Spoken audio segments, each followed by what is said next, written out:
Pasiyentimiz genç xanımdır, 30 yaşlarında. 23 həftəlik hamiləlik var və öd kanalına daş düşür bir ədəd və öd kisəsi də çoxlu daş və palçı, sılaç var. Göndərin qayıtı.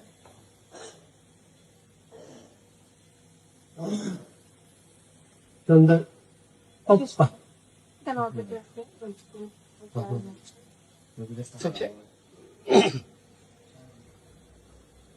Kayıtı göndererek. Gel. Kolu çektim oradan. Çalışırıq.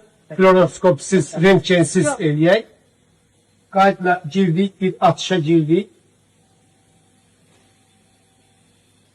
Sfinkterə tam elədik. Ümumi öd kanalı açıldı. Qayıtı gönderdik. Gördüğünüz kimi kanaldan öd gelir ve şpirisle de geri çektik. Kanaldan geri çek. Öd gelir.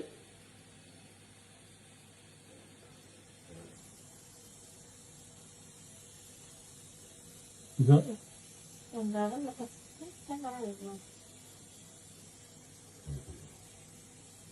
Bir bebek bu. Şöyle tutup.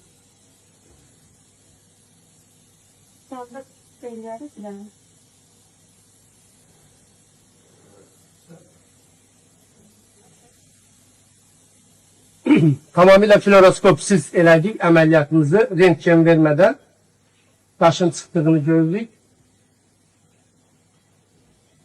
Şişirdik. Sərini bir dəfə də sıvazlayıb çıxardırıq. MRT-imizin və UCI-mizin dediyi kimi bir ədəd konkrimet vardı, onu da çıxartdıq. Şişirdirik, geri çəkirik. Garanti olsun deyə bir dəfə də artıq sıvazladıq.